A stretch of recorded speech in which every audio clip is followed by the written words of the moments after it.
Hello friend, कैसे हैं आप सब। Welcome to my channel A1 study circle. तो फ्रेंड, आज हम अपने चैनल पर आपको बताने जा रहे हैं संविधान अनुसूचित, ठीक है, संविधान अनुसूचित जातियां एवं अनुसूचित जनजातियां आदेश दूसरा संशोधन विधेयक 2022। तो फ्रेंड, चलिए देखते हैं अब इसमें क्या क्या दिया गया है। तो फ्रेंड, आपको क्या करना है, आपको हमारे चैनल A1 स्टडी सर्किल को सब्सक्राइब करना है और बेल आइकन को भी प्रेस कर देना, जिससे कि हम जो भी वीडियो बनाएं वो आप तक बैक टू बैक पहुंचता रहे। ठीक है फ्रेंड, तो चलिए चलते हैं, इसमें देखते हैं क्या क्या है।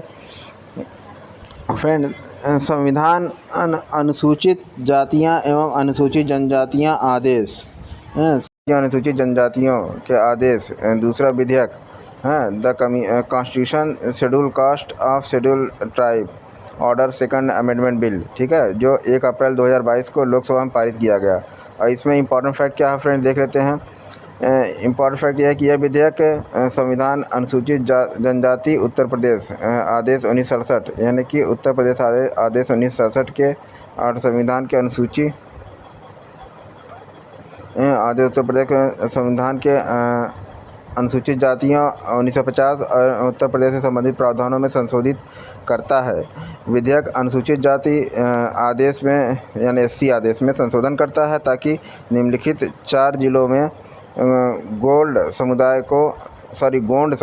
यहाँ पे देखिए थोड़ा सा, गोंड समुदाय को SC सूची से हटाया जा सके। गोंड समुदाय जो है उसको SC सूची से हटाया जा सके। इसमें कौन कौन से ज़िले हैं? चंदौली 1, कुशीनगर 2, संत कबीर नगर 3 और संत रविदास नगर 4। ठीक है, इन सभी जातियों को अनुसूचित SC कैटेगरी से, ठीक है, अनुसूचित जाति के आदेश कैटेगरी से हटाया जा सके। ठीक है, ये है। तो और फ्रेंड, ST के तौर पर मान्यता देने हेतु आदेश में संशोधन करता है। ठीक है, यानी SC कैटेगरी के रूप में इसको मान्यता देने पर यह संशोधित करता है। ठीक है, अब चलो फिर निर्वाचन विधि संशोधन अधिनियम 2021, ये क्या कहता है? निर्वाचन विधि या चुनाव कानून संशोधन विधेयक है।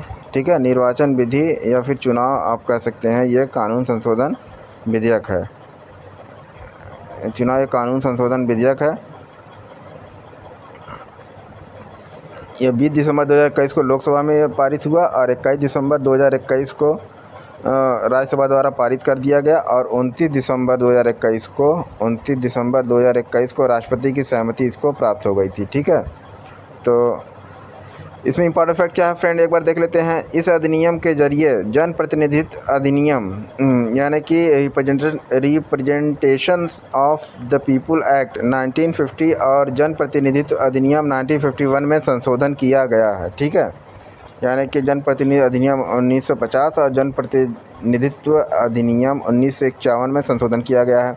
अगला पॉइंट क्या है इसमें? 2021 का उद्देश्य, इस अधिनियम में 2021 का उद्देश्य क्या है? आधार को वोटर ID से जोड़ने के माध्यम से दोहरे नामांकन के खतरे से रोकना है। ठीक है, यानी इस अधिनियम में 2021 में जो आधार को वोटर ID से जोड़ने का एक कॉन्सेप्ट लाया गया है सरकार के द्वारा, उसके माध्यम से नामांकन में जो खतरा होता है, जैसे आदमी का कई जगह पे होता है आधार कार्ड, ठीक है, इसको कम किया जा सके। इसके साथ ही पत्नी शब्द को पति और पत्नी में संशोधित किया गया है ताकि इसका लिंग तटस्थ बनाया जा सके। ठीक है, और इसमें क्या किया गया है? अधिनियम 2021 के तहत 18 वर्ष की आयु यानी मत देने के लिए पात्र जो होते हैं पार कर चुके युवा को एक कैलेंडर वर्ष में 4 बार, यहाँ पे 4 बार लिखा है, 1 जनवरी, 1 अप्रैल, 1 जुलाई और 1 अक्टूबर, यानी कि एक कैलेंडर वर्ष में इन 4 महीनों में, यानी 1 जनवरी को, 1 अप्रैल को, 1 जुलाई और 1 अक्टूबर को वो अपना जाके नामांकन करा सकता है। ठीक है, उसमें वोटर ID में, ठीक है, मिलेगा, जो वर्ष में पहले एक बार मिलता था। ठीक है, 1 जनवरी को होता था। ठीक, तो चल इतना ये हो गया। तो अब इसमें समझ में आ गया होगा आपको कि निर्वाचन अधिनियम इसमें क्या बताया है। ठीक है, तो व्यापक औषधि और मन प्रभावी संशोधन अधिनियम 2021, अब अगला अगला पॉइंट है व्यापक औषधि। व्यापक औषधि और मन प्रभावी यानी एनडीपीएस संशोधन विधेयक 2021 को 13 दिसंबर 2021 को, ठीक है, 13 दिसंबर ये देखिए आप 13 दिसंबर 13 दिसंबर 13 दिसंबर 2021 को, ठीक है, लोकसभा में पारित किया गया। और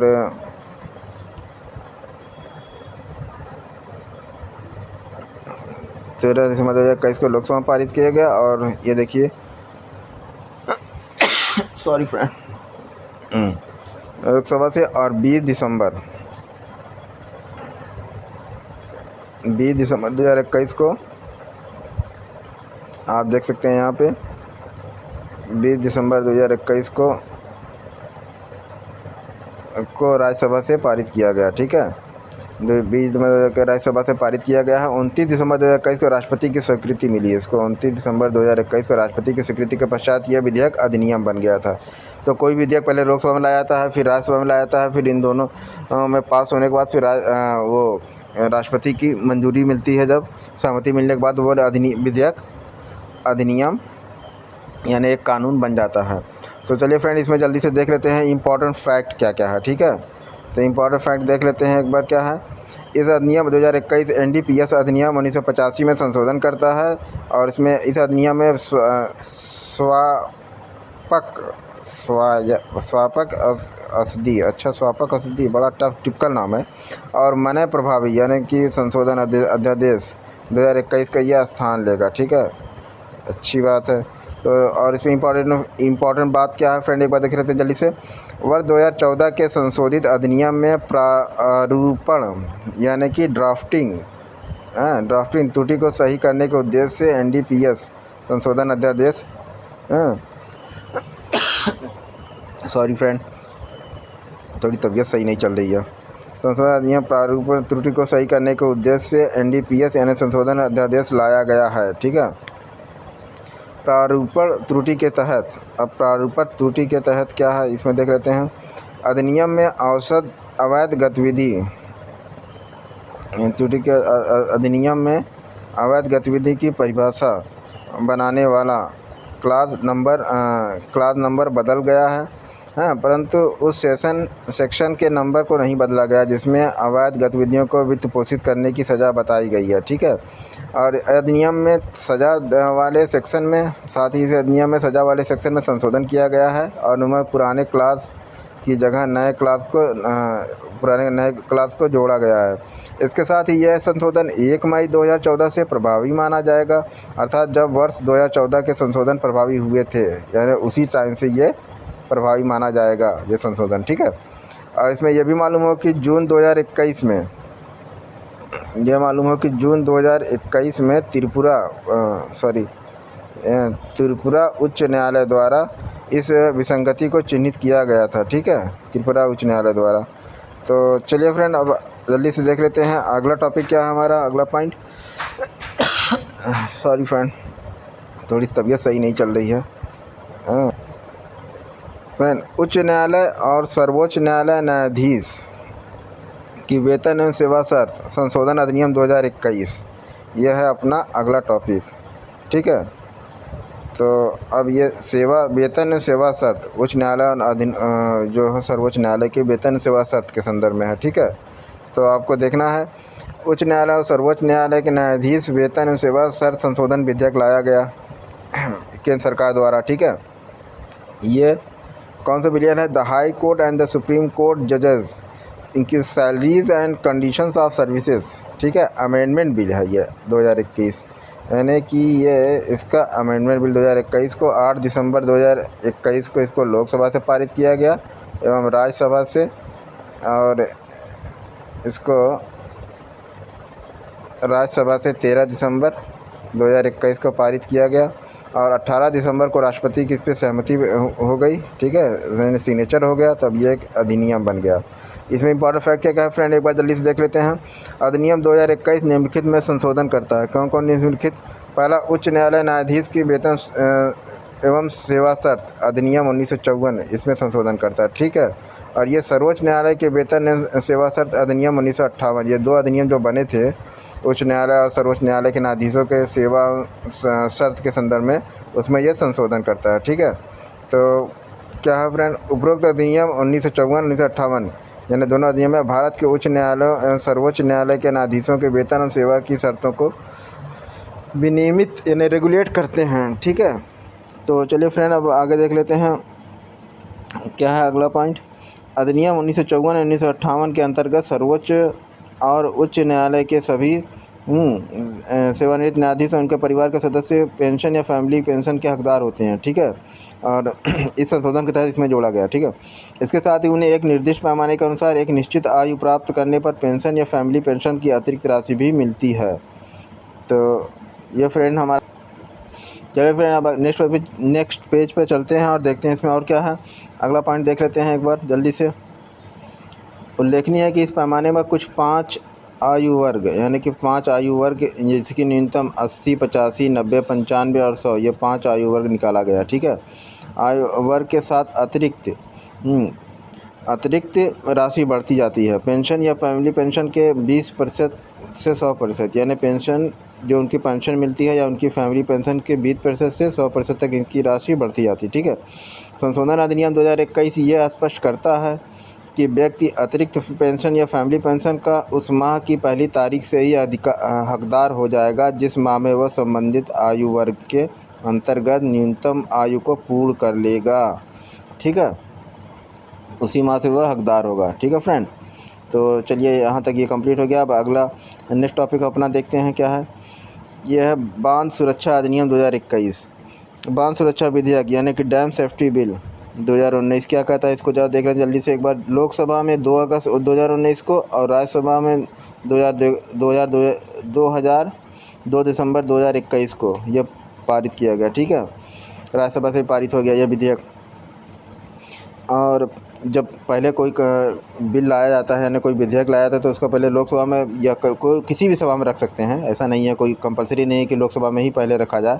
लेकिन इसको लोकसभा में पारित कब किया गया था, 2 अगस्त 2019 को, यानी पहले इसको लोकसभा में लाया गया, ठीक है। और फिर 2 दिसंबर अगस्त के बाद 2 दिसंबर यानी कि जब आपका शीतकालीन सत्र शुरू हुआ था उसमें राज्यसभा से भी इसको पारित कराया गया इस विधेयक को, ठीक है। उसके बाद क्या होता है कि लोकसभा और राज्यसभा दोनों जगह से विधेयक को पारित हो जाने के बाद फिर इसको राष्ट्रपति के पास भेजा जाता है उनकी सहमति के लिए। 13 दिसंबर 2021 को राष्ट्रपति ने इसकी स्वीकृति प्रदान कर दी, ठीक है। तब जब दोनों सदनों से ये विधेयक पारित हो जाता है, राष्ट्रपति की स्वीकृति यानी सहमति प्राप्त हो जाती है, तब वो विधेयक क्या बन जाता है, कानून बन जाता है, ठीक है, यानी अधिनियम जिसे बोलते हैं, ठीक है। तो चलिए फ्रेंड अब इसमें देख लेते हैं आगे इम्पोर्टेंट फैक्ट क्या क्या है एक बार जल्दी से। इसमें इम्पोर्टेंट फैक्ट आपका क्या क्या है एक बार देख लेते हैं, ठीक है। तो क्या क्या इसमें इम्पोर्टेंट फैक्ट है, इसमें है बांध सुरक्षा अधिनियम देश के सभी बड़े बांधों की निगरानी निरीक्षण देश के सभी बड़े बांधों की निगरानी करना, ठीक है, उनका निरीक्षण करना, ठीक है, उनका परिचालन रख रखाव संबंधी पर्याप्त सुविधा प्रदान करना, ताकि उससे कोई भी बांध विफल होने के से संबंधित अगर बांध में कोई खराबी आती है, कोई दिक्कत आती है जिससे उससे होने वाली आपदा को रोका जा सके। दूसरा पॉइंट क्या है, अधिनियम में 2 राष्ट्रीय निकायों जैसे कि राष्ट्रीय बांध सुरक्षा निधि यानी 2 राष्ट्रीय निकायों को उसमें बनाया गया है। कौन सा, एक राष्ट्रीय बांध सुरक्षा समिति यानी कि नेशनल डैम सेफ्टी, ठीक है, राष्ट्रीय बांध सुरक्षा समिति, और दूसरा है राष्ट्रीय बांध सुरक्षा प्राधिकरण नेशनल, एक तो है national dam committee on dam safety और दूसरी है क्या, नेशनल डैम सेफ्टी अथॉरिटी यानी कि राष्ट्रीय बांध सुरक्षा प्राधिकरण। ये 2 निकायों की स्थापना की गई है बांधों की सुरक्षा के संदर्भ में, ठीक है। तो चलिए फ्रेंड अब इसमें अगला पॉइंट देख लेते हैं। केंद्रीय जल आयोग यानी CWC केंद्रीय जल आयोग, सॉरी देखो इस पे हो गया, केंद्रीय जल आयोग जो है जिसको CWC कहते हैं, सेंट्रल वाटर कमीशन, ठीक है, CWC CW और C, ठीक है, ये हो गया इसका, के अधीन केंद्रीय बांध सुरक्षा संगठन, ठीक है, केंद्रीय बांध सुरक्षा संगठन यानी CDSO हैं। सेंट्रल डैम सेफ्टी ऑर्गेनाइजेशन द्वारा जून 2019 में तैयार किए गए बड़े बांधों का राष्ट्रीय रजिस्टर यानी कि national register of large dam 2019 के अनुसार भारत 5,745 बड़े बांधों का निर्माणाधीन यानी निर्माण भी कर रहा है या उसमें शामिल है। ठीक है। इनके संचालन के बाद क्या हो जाएगा, इनके संचालन के साथ ही विश्व स्तर पर बांध स्वामित्व की दृष्टि से चीन और अमेरिका के बाद भारत यानी बांध के स्वामित्व के यानी सबसे ज़्यादा बांध की संख्या की दृष्टि से चीन और अमेरिका के बाद भारत तीसरे स्थान पर है। ये सबसे इम्पोर्टेंट पॉइंट है। ठीक है, भारत जो है चीन और अमेरिका जैसे बड़े देशों के बाद तीसरे स्थान पर आता है बांध की स्वामित्व यानी सबसे ज़्यादा बांध यहाँ पे है। ठीक है, इसमें से अधिकतर बड़े बांध जो हैं महाराष्ट्र में पाए जाते हैं 2394, मध्य प्रदेश में कितने 906 हैं और गुजरात में 632 हैं। ठीक है फ्रेंड, तो चलिए अब आगे देख लेते हैं, अगले टॉपिक पे चलते हैं। ये क्या है, कृषि विधि निरसन अधिनियम, कृषि विरसन अधिनियम। तो ये क्या कहता है, कृषि विधि निरसन यानी कि कृषि निरसन अधिनियम, the formula of repeal bill. ये फॉर्मूला ऑफ रिपील बिल क्या है, ये बिल 2021 को लाया गया। ठीक है, 29 नवंबर 2021 को, ठीक है, संसद द्वारा यह पारित किया गया। 29 नवंबर संसद द्वारा इसको पारित किया गया और 30 नवंबर को राष्ट्रपति ने, एक ही दिन में ये दोनों सदन लोकसभा और राज्यसभा से पारित हुआ और 30 नवंबर को राष्ट्रपति की सहमति भी इसको मिल गई। कृषि निरसन यानी जो कृषि कानून लेकर आई थी केंद्र सरकार, हाँ, जिसको किसान उसका बहुत ज़्यादा विरोध कर रहे थे कि ये काला कानून है, उस पर बहुत ज़्यादा आंदोलन किए 1 साल तक। तो सरकार ने उसको अंतर्गत उसको रिपील करने का यानी उस कानून को निरसन करने का, ख़त्म करने का वो किया। ख़त्म करने का मतलब सहमति व्यक्त की और उसको ख़त्म करने के लिए 29 नवंबर को ही लोकसभा और राज्यसभा से इसको पारित कराया, संसद द्वारा जाने की पारित हो गया और 31 नवंबर 2021 को राष्ट्रपति के पास उस निरसन विधेयक पर सहमति भी प्राप्त हो गई, तो जिससे कि ये कारण से कि कानून रद्द हो गया। ठीक है, यह अधिनियम सितंबर 2020 में पारित किया गया था। जो एक कृषि विधि जो है कृषि कानून, ये सितंबर 2020 में पारित किया गया था। तीनों कृषि कानूनों को निरस्त करना है इस मतलब कि कृषि विधि निरसन अधिनियम 2021 के द्वारा। कौन कौन से निरस्त किए गए तीनों कृषि कानून निम्नलिखित हैं। कौन कौन से? पहले नंबर पर है मूल्य आश्वासन कृषि सेवा एवं किसान सशक्तिकरण और संरक्षण समझौता अधिनियम। ठीक है, ये है। दूसरा है कृषि उपज व्यापार वाणिज्य यानी संवर्धन और सुविधा अधिनियम 2020। ठीक है, और इसके बाद अब देख लेते हैं फ्रेंड, नेक्स्ट पेज पे, नेक्स्ट कॉलम पे चलते हैं इसी पेज के।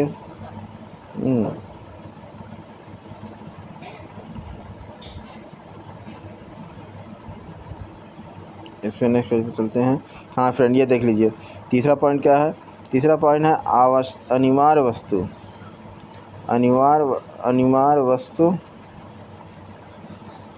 एक मिनट, अनिवार्य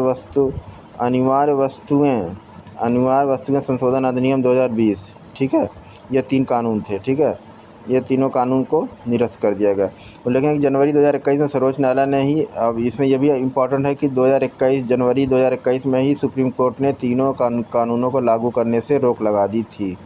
ठीक है, कि सरकार ये तीनों कानून को लागू नहीं कर सकती, इस पर फिर से विचार विमर्श करे। ठीक है, तो चलिए फ्रेंड, अब अगला टॉपिक पे चलते हैं। हमारा अगला टॉपिक केंद्रीय सतर्कता आयोग संशोधन अधिनियम यानी केंद्रीय सतर्कता आयोग जो है, हाँ, इसमें संशोधन सेंट्रल विजिलेंस में अमेंडमेंट करने का एक प्रस्ताव लाई सरकार। ठीक है, तो क्या है 2021 का अधिनियम, ये सेंट्रल विजिलेंस संशोधन के संदर्भ में केंद्रीय सतर्कता आयोग, the central vigilance commission amendment bill 2021। ठीक है, ये क्या कहता है को 9 दिसंबर 2021 को इसको लोकसभा से पारित कराया गया, 14 दिसंबर 2021 को इसको राज्यसभा को पारित कराया गया और उसके बाद 18 दिसंबर को राष्ट्रपति की सहमति भी प्राप्त हो गई। 14 नवंबर को इस अधिनियम को लागू कर दिया गया, 14 नवंबर 2021 को।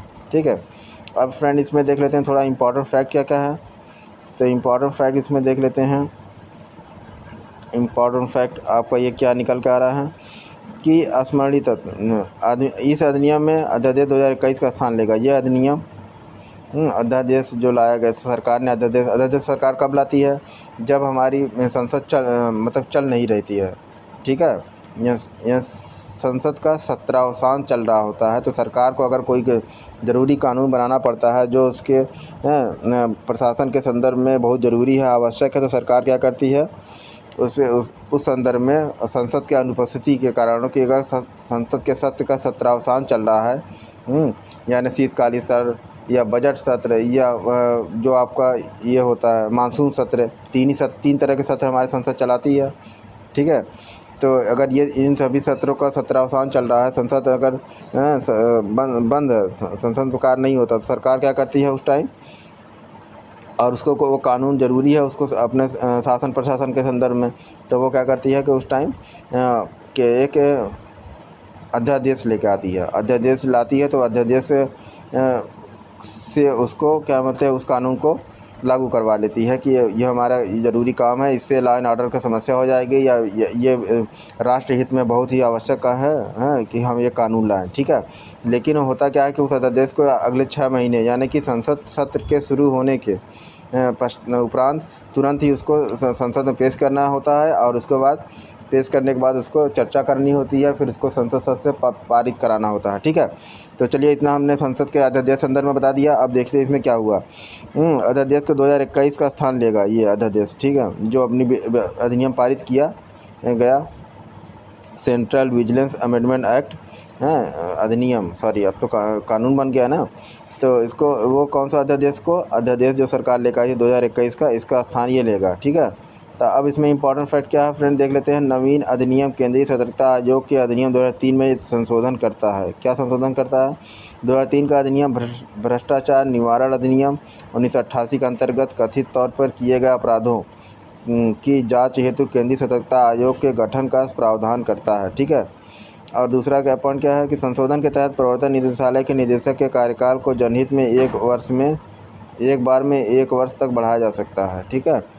यानी कि अगर सरकार को लगे कि हमें सॉरी फ्रेंड, थोड़ा सा तबीयत सही नहीं है, तो 1 वर्ष में 1 बार तक बढ़ाने का प्रावधान किया गया है। इसे प्रारंभिक नियुक्ति से 5 वर्ष की अवधि पूर्ण होने तक बढ़ाया जा सकता है। तो ठीक है फ्रेंड, चलते हैं हम नेक्स्ट टॉपिक की तरफ। दिल्ली पुलिस स्थापना संशोधन अधिनियम 2021। अब देखिए इसमें क्या क्या कहता है, क्या क्या पॉइंट है इंपॉर्टेंट, ये देख लेते हैं, ठीक है। तो चलिए फ्रेंड इस पे चलते हैं। 21 ये दिल्ली पुलिस स्थापना अधिनियम 2021 क्या कहता है? दिल्ली पुलिस स्थापना संशोधन विधेयक लाया गया सरकार के द्वारा 2021 को। लोकसभा द्वारा इसको पारित कराया गया 9 दिसंबर 2021 को, और 14 दिसंबर को 2021 को ही इसको राज्यसभा द्वारा पारित करा लिया गया। और 18 दिसंबर को आप देख रहे होंगे कि राष्ट्रपति ने इसको अपनी सहमति भी प्रदान कर दी 18 दिसंबर 2021 को, ठीक है। तो 14 नवंबर से ये क्या हो गया, एक कानून बन गया। 14 नवंबर 2021 से कानून लागू माना जाएगा, ठीक है।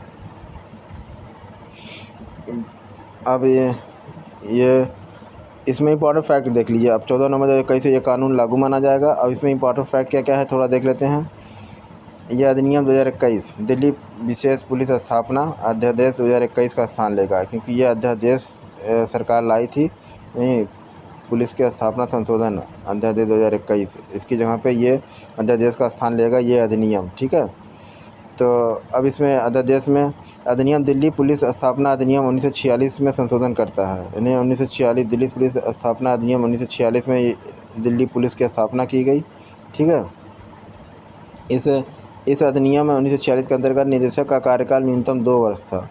यानी 1946 के अंतर्गत जो आज़ादी के पहले का कानून था, इसमें न्यूनतम कार्य इसका 2 वर्ष था। 2 वर्ष तक ही उसमें कमिश्नर बन सकते हैं, ठीक है। नवीनतम संशोधन अधिनियम जो है, इसमें इसका कार्यकाल कितना बढ़ा दिया गया?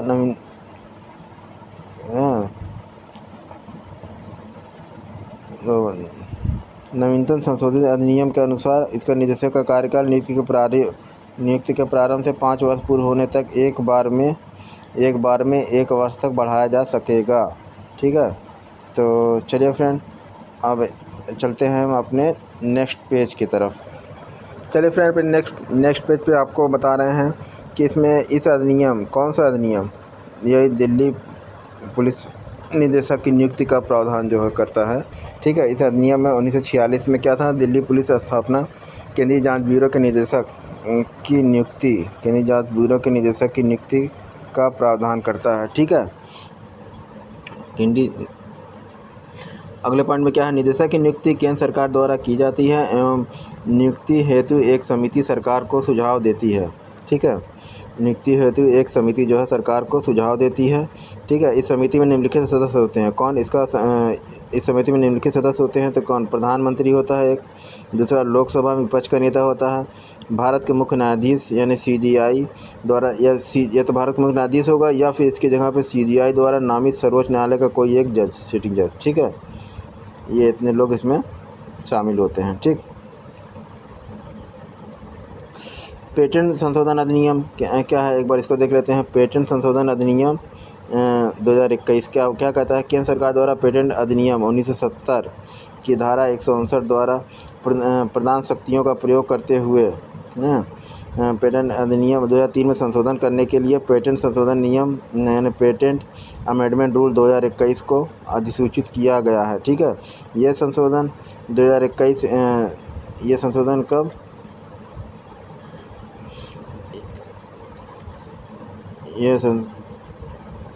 हाँ किया गया। यह संशोधन 21 सितंबर, यह संशोधन कब, 21 सितंबर, यह संशोधन 21 सितंबर 2021 से लागू हो जाएगा। ठीक है, लागू हो गया है या लागू हो जाएगा। ठीक है, इसमें इंपॉर्टेंट फैक्ट क्या है फ्रेंड, एक बार देख लेते हैं जल्दी से। नवीनतम संशोधन के माध्यम से केंद्र सरकार द्वारा सभी शैक्षणिक संस्थाओं हेतु पेटेंट फीस में 80% तक की कटौती की गई है, यानी पेटेंट कराने की जो फीस है उसमें 80% तक की कटौती की गई है। ठीक है, तो चलिए फ्रेंड, अगला पॉइंट देख लेते हैं। इसका उद्देश्य क्या है, नवाचार यानी इनोवेशन एंड नवीन प्रौद्योगिकियों के विकास के लिए को प्रोत्साहन करना। दूसरा क्या है, उल्लेखनीय है कि अभी तक यह लाभ सरकार के स्वामित्व वाले सभी मान्यता प्राप्त शैक्षिक संस्थानों को ही उपलब्ध था। ठीक है, अभी तक सिर्फ सरकार के ही मान्यता प्राप्त शैक्षिक संस्थानों को ही पेटेंट कराने में सब्सिडी यानी कि छूट मिलती थी। ठीक है, अब अगला पॉइंट देख लेते हैं। किसी शैक्षिक संस्थान के से आशा है केंद्रीय, अगर वो शैक्षिक संस्थान केंद्रीय भी हो सकता है, प्रांतीय हो सकता है, या राज्य नियमों के द्वारा राज्य नियमों के अधीन स्थापित कोई निगमित विश्वविद्यालय भी हो सकता है। ठीक है, इसमें केंद्र और राज्य, ठीक है, इसमें क्या है, केंद्र और राज्य, इसमें केंद्र और राज्य के, इसमें केंद्र, राज्य या केंद्र शासित क्षेत्रों द्वारा प्राधिकृत किसी प्राधिकरण द्वारा मान्यता प्राप्त शैक्षिक संस्थान शामिल होंगे। ठीक है, विभिन्न प्रयासों के परिणामस्वरूप पेटेंट की जांच में लगने वाला समय वर्ष 2015 और औसत 72 महीनों से घटाकर वर्ष 12 से 30 महीने, जो वर्ष 2015 के औसत 72 महीने में होता था, उनको घटा के 12 से 30 महीने कर दिया गया है, जो प्रौद्योगिकी क्षेत्रों पर भी निर्भर करता है। अब देखिए फ्रेंड, अगला पॉइंट क्या है कि पेटेंट आवेदनों के अंतिम निपटान का समय, यानी पेटेंट आवेदनों का अंतिम निपटान का समय जिसमें अब तक कुछ वर्ष लगते थे, वो भी पहले से घटकर औसत 48 महीने हो गया है, 48 महीने हो गया। ठीक है, तो चलिए फ्रेंड, अब अगला देखते हैं। पेटेंट आवेदनों के अंतिम निपटान का समय वर्ष 2021 के अंत में कम होकर औसत 34 से 30 महीने रह गया है। ठीक है, तो चलिए फ्रेंड, अपने वीडियो को यहीं पे स्टॉप करते हैं क्योंकि वीडियो बहुत लंबा होता जा रहा है। अब हम आपसे ड्रोन नियम 2021 अगले वीडियो में मिलेंगे, ड्रोन नियम 2021 के में। ठीक है, तो चलिए फ्रेंड, अगर आपको वीडियो पसंद आया हो तो वीडियो को लाइक कीजिए, चैनल पर नया हो तो इसको सब्सक्राइब कीजिए। यह हमारा न्यू चैनल है A1 स्टडी सर्किट। तो फ्रेंड, अपने और सभी दोस्तों के बीच में हमारे चैनल को शेयर कीजिए, और वीडियो से रिलेटेड जो भी आपको प्रॉब्लम हो, जो भी आपकी क्वेश्चन हो, प्रश्न हो, वो आपको हमसे कमेंट बॉक्स में कमेंट करके पूछ सकते हैं। तो फ्रेंड, आपको वीडियो कैसा लगा ये हमको ज़रूर बताइएगा। Okay friend, bye bye, take care, जय हिंद, जय भारत।